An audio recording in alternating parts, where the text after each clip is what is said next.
Ladies and gentlemen, et oui mes amis, je vois que la peur a investi certains d'entre vous. Après tout, c'est normal. Quand on regarde sur YouTube ou sur X, on voit que du rouge, que des mauvaises news. Et les gens ont cette capacité, dès qu'il se passe même quelque chose d'anodin, d'amplifier ça. C'est incroyable. Sur ce, vous saviez très bien qu'on avait un gap à 58K et qu'on pouvait revenir plus ou moins vers les 54K, comme je vous l'ai dit la semaine passée, pour le combler. Le BTC a choisi de corriger plus profondément, mais je vais vous montrer qu'il s'est arrêté sur un niveau de prix avec une précision chirurgicale, prouvant que les marchés ont bien une mémoire. Nous allons aussi bien sûr parler des Black Swan, parce que tout le monde me parle de Black Swan, et vous verrez que honnêtement, c'est pas si méchant que ça. Et comme vous l'avez vu dans le titre, nous avons un nouveau gap qui s'est ouvert sur le CME à 63K. Ça, par contre, c'est un super bon signe. Sur ce, fini l'intro, let's go. On enchaîne directement avec le gap sur le CME, comme vous le voyez, à 63K jusque 59, 59 500, on a bien un gap haussier qui s'est ouvert. OK? Donc, et croyez-moi, certains vont me dire quoi maintenant? C'est un gap de rupture à la baisse? Euh, Honnêtement, je pense pas qu'on va aller encore plus bas. Je voulais juste vous montrer, hop, quelque chose, c'est que malheureusement, comme vous le voyez, le gap s'est ouvert le dimanche, hein, ok? Et dimanche soir, on avait panic sell, aujourd'hui panic sell. Regardez. Salut les gars, juste pour vous donner une bonne petite news, enfin, je ne sais pas si ça peut être vraiment une bonne news, mais comme vous le voyez, le CME est bloqué à 63 000 dollars, ok? Et aujourd'hui, nous avons le cours qui est à 60 800 dollars. Si aujourd'hui on descend à 60 000 dollars, ce qui nous fera un gap de 3 000 dollars. Car comme vous voyez, quand le cours va reprendre, si nous sommes beaucoup plus bas, donc aux alentours, hop, on va faire comme ça, voilà. Si nous sommes ici, ça nous fera un nouveau gap d'ouvert. Et cette fois-ci à la hausse. Donc même si au dessin. Donc voilà les gars, comme vous le voyez, eux ont été prévenus bien avant que le gap se fasse et on était à 60 000 dollars, on est tombé à 51 000. Donc croyez-moi que ceux qui sont dans le groupe Telegram n'ont pas panic sell comme beaucoup. On passe directement sur un graphe que j'avais déjà présenté, mais pas mal ont rejoint la chaîne depuis. Ici, vous retrouvez toutes les corrections que nous avons eues à l'ancien bull market. Et vous retrouvez bien sûr les corrections de ce marché haussier. Comme vous pouvez le voir, je les ai mis en verte tellement qu'elles étaient ridicules. J'en avais même fait une vidéo à l'époque sur ce sujet. Là, vous pouvez voir à peine sur la reprise 21%, 47%, 39%, 63% lors du Covid. Et regardez, on a fait notre Black Swan, car ça, c'est un vrai Black Swan. On vous a dit qu'on allait tous crever, et même pas un mois après, regardez, boum. Et même sur la montée, vous pouvez voir, on s'est pris du 22%, du 32%, 27%, 55%, les gars, 55% de correction. Et à la fin, en double top ici, on ne le voit pas bien, mais encore 26%. Aujourd'hui, nous sommes sur une correction de, au pire, on a été chercher les 33% et aujourd'hui, nous sommes sur 31% de correction. Il n'y a rien de dramatique. Oui, c'est dramatique du côté des alts, qui est tout à fait normal, car, comme vous le voyez, la Bitcoin dominance vient encore de faire un nouvel ATH et on a enfin grillé cette mèche. Ça fait depuis le mois d'avril qu'on parle de cette mèche. Et voilà. Et regardez, honnêtement, depuis le mois de janvier qu'on a tracé ça ensemble. Ça suit exactement son cours. OK? Aujourd'hui, c'est le bain de sang sur les altes. Mais n'oubliez pas qu'avant le bain de sang, on a fait quand même pas mal de profits. Il faut l'avouer, ça aussi. Parce que les gens voient le pire dans le moment où c'est le pire. Mais je vous remets 5, 6 mois en arrière, même une petite année en arrière. Ça a permis quand même sur les altes de développer votre portefeuille. OK? Je ne sais pas, là je parle bien sûr aux plus anciens qui sont sur le marché, qui même se reconnaîtront dans la vidéo. Voilà. Aujourd'hui, ce qui est malheureux, c'est pour le peu d'entrants que nous avons eu, malheureusement au top, et c'est toujours comme ça, c'est toujours comme ça que ça se passe. Eux ont acheté des altcoins sur beaucoup de top, et aujourd'hui, et moi aussi, j'ai rechargé, vous le savez, j'ai rechargé à l'ancienne correction Quand on était descendu aux 53K vers les 58K, j'avais déjà rechargé une fois. J'ai encore rechargé une fois à l'autre correction aux 60K. Et aujourd'hui, je m'apprête encore à recharger. Je vais encore vous montrer le Telegram. Hop, voilà. Je leur ai précisé que je rentrais de l'euro contre du dollar. Et pourquoi je fais ça? Ben, tout simplement que si je retourne, hop, dans le marché tradit, voilà, vous avez vu la gueule du dollar? Regardez l'euro.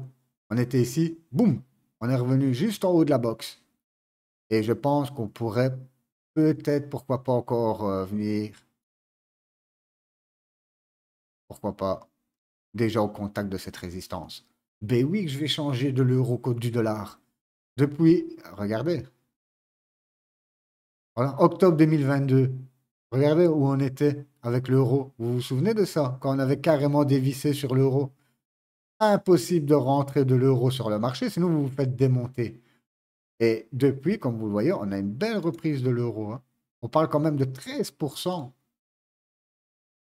Et la dernière reprise ici, 4%, presque 5%. N'oubliez pas, c'est des devises, hein. C'est énorme. Donc oui, j'échange de l'euro contre de l'USDT en prévision de re-rentrer sur des Alpes qui aujourd'hui sont en train de souffrir. Voilà. Écoutez, c'est exactement ça. À chaque fois, c'est pareil. Que ce soit le Covid, que ce soit la guerre en Ukraine, que ce soit le crash des banques, à chaque fois, on trouve des raisons pour faire baisser le marché. On a eu pas mal de profits.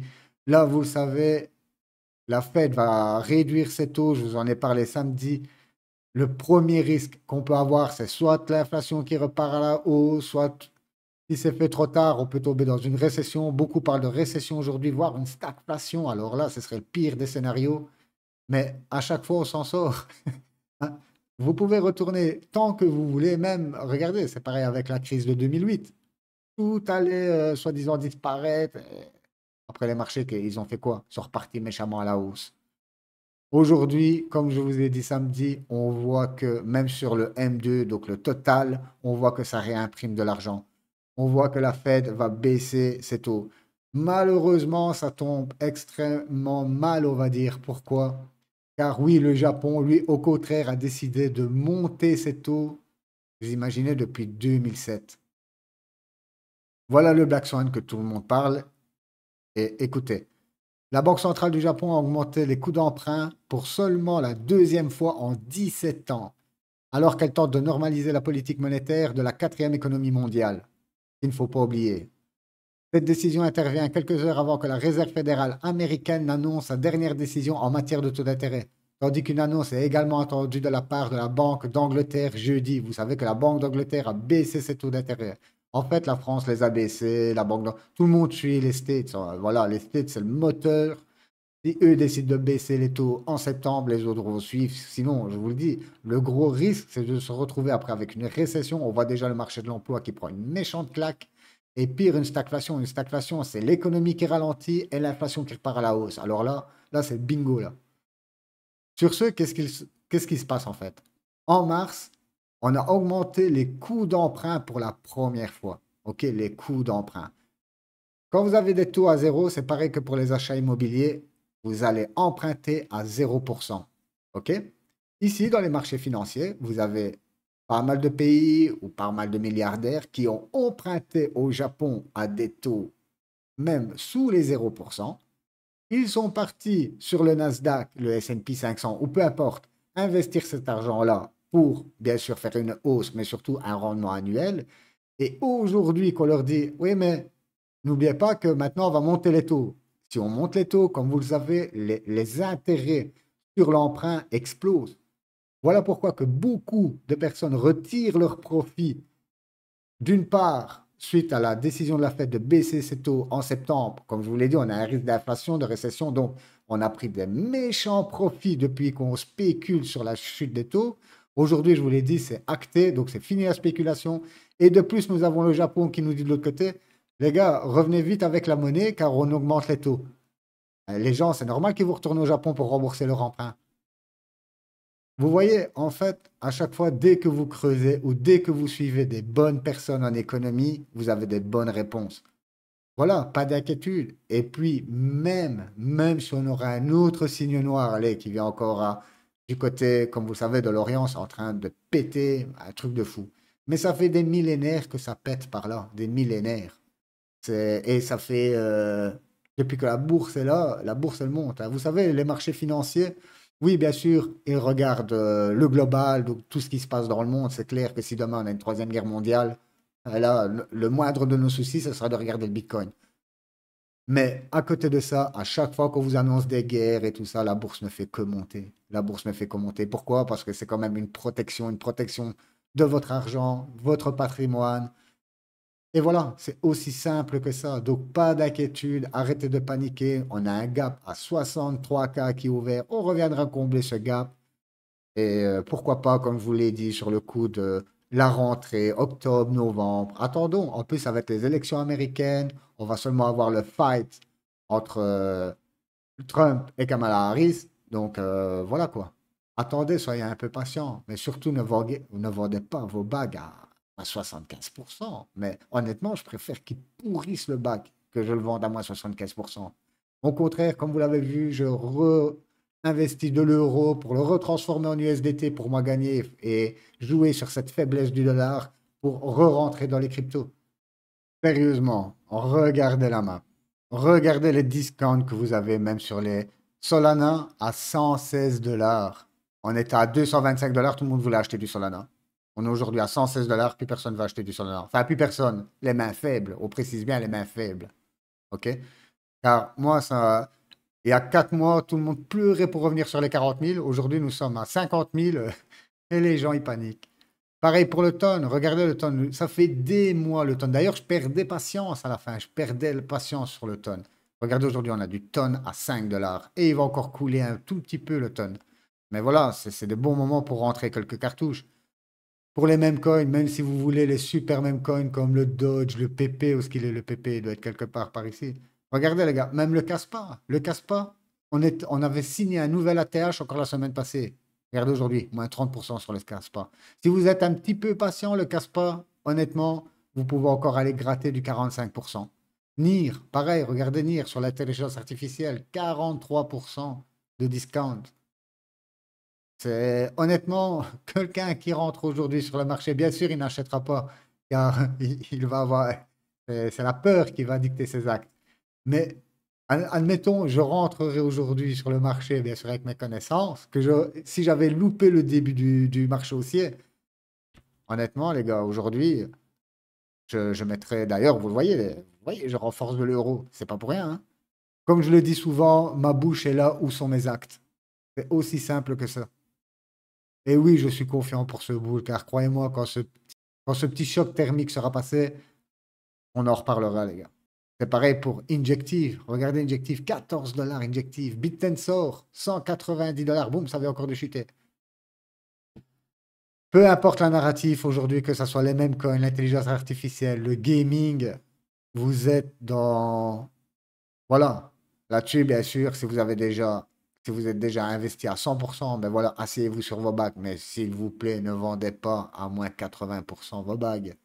Après, vous allez repartir, hein. Et le pire qui va vous arriver, hein, c'est quand tout ça va passer et que le marché va rebondir, ça sera pareil que pendant le Covid.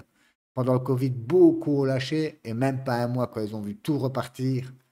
Croyez-moi que beaucoup étaient dégoûtés, hein. Et pareil pour la guerre en Ukraine, c'était exactement le même cinéma. Là-dessus, désolé, mais j'avais carrément oublié de vous dire où est-ce que le Bitcoin s'est arrêté. Il s'est arrêté pile sur l'annonce des ETF.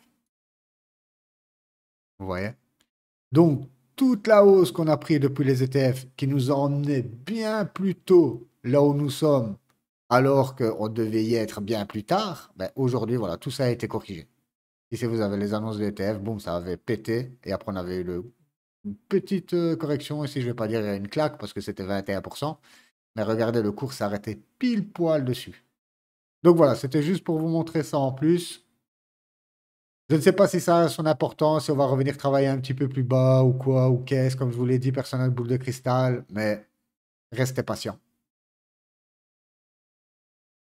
Donc voilà, ladies and gentlemen, je ne vais pas faire une vidéo de 20 minutes aujourd'hui pour discuter de tout ça, mais si vous avez la moindre question, n'hésitez pas, comme d'habitude, dans les commentaires et j'y répondrai au plus vite. On m'a posé une petite question sur le Cardano, me disant qu'ils avaient une nouvelle mise à jour. Je n'ai pas eu le temps d'aller fouiller, mais je vais bien sûr me renseigner. Voilà, sur ce, je vous souhaite une excellente journée ou soirée, peu importe où vous êtes. Bye bye.